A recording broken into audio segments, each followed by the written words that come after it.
Hello, this is Tom Wilcox from Ansonia Wines with some tasting notes on the whites in the October Club shipment. We got three really tasty whites this month. The first is the Chablis Premier Cru from the Domaine Gauthieron. This is the 2022. Let's see, there we go.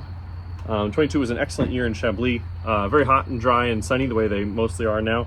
Gauthieron is a producer that picks early enough to retain that kind of Chablisian acidity and chiseled cut to it.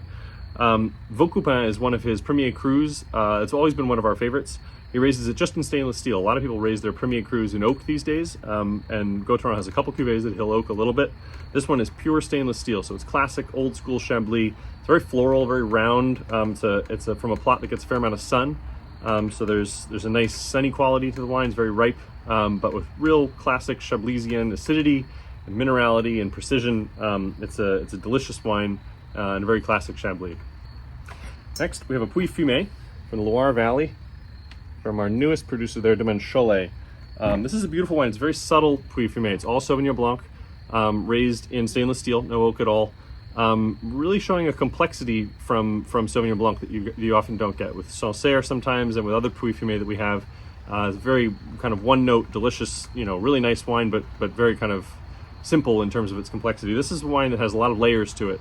Much more interesting notes, secondary aromas, kind of herbal things, maybe some grassy, some earthy things too.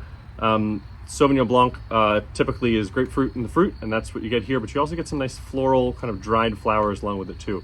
You can serve it with anything you would pair normal Sauvignon Blanc wines with, like seafood or goat cheese actually is a particularly good pairing. But it's a surprisingly complex wine, and one that we think you'll enjoy. Finally, one of our favorite new white Burgundy producers. This is Pierre Vessigaud. This is his Puy Fuissé Vieille Vigne. This comes from a 60-plus-year-old vines, average 60-year-old vines, and so it's very concentrated. And it's from Puy Fuissé, which is in the southern part of Burgundy, in the Mâconnais. It's a beautiful wine. It's very textural. Puy Fuissé for a long time was known as being very oaky, very rich, and very round. This is round, but without being oaky. There's no new oak at all. And it's very soft, and there's a lot of feel to the wine. There's a lot of mouth-filling quality without it being huge and big and heavy. This is kind of Chardonnay in a southern sunny point. It's interesting to do these two together, actually, because neither of them has any new oak. This one will be very kind of zippy and precise and fresh. This one will be much richer and softer and rounder.